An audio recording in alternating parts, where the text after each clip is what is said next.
पूर्ण आता उदगीरमध्ये एवढे ग्रुप झाले हे मला सुद्धा माहिती नव्हतं. आज मी पाहिले जिव्हाळा ग्रुप, आनंदी ग्रुप, वाचक संघ, पुन्हा पतंजली संघ, आंतरभारती संघ, म्हणजे एवढे संघ झालेत.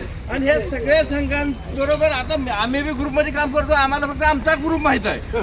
पण जाधव साहेबांनी अल्पावधीत येऊन उदगीरमध्ये एवढ्या सगळ्या ग्रुप बरोबर कॉन्टॅक्ट केले. हा महत्वाचा विषय आहे, कारण आम्हाला सुद्धा एवढे ग्रुप माहीत नाही सर. आम्ही कसं आमच्या बिझनेसमध्ये बिझी असतो. जाधव साहेब रिटायर झालेले आहेत, त्यांना वेळ आहे आणि त्या वेळेचा त्यांनी सदुपयोग करू लागले.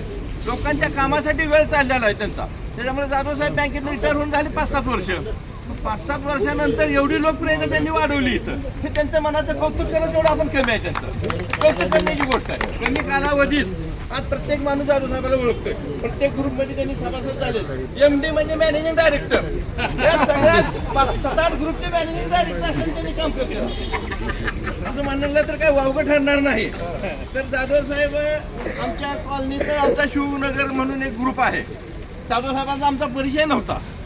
तर आम्ही थोडी राजकीय पिंडातली माणसं, आम्ही काहीतरी 2 राजकीय पोस्ट टाकायचो. तर त्यांनी विरोध करायचे. माझा परिचय नव्हता, मी नंबर लक्षात ठेवला फक्त त्यांचा. माझा परिचय, मग त्यांच्याकडून एक राजकीय पोस्ट पडली. त्यावेळी मी त्यांना टोचलो. आता कसं वाटतंय म्हणलं. आम्ही टाकलो की आणि तुम्हाला वाईट वाटलं, आता तुम्ही टाकलो की नाही म्हणले, सॉरी माझ्याकडून ती चुकून पडली. आणि मग तिथून पुढे आमचा दोस्ताना झाला. म्हणजे आमचा दोस्ताना सुद्धा अशा संघर्षात न झालेला आहे, सांगायचं तात्पर्य म्हणजे. आणि जाधव साहेबांचं काम म्हणजे वाखाणण्याजोग आहे. त्यांनी बऱ्याच संघाशी संबंध ठेवलेले आहेत. बँकेतले माणसं असून सुद्धा त्यांनी एवढे रिलेशन वाढवले.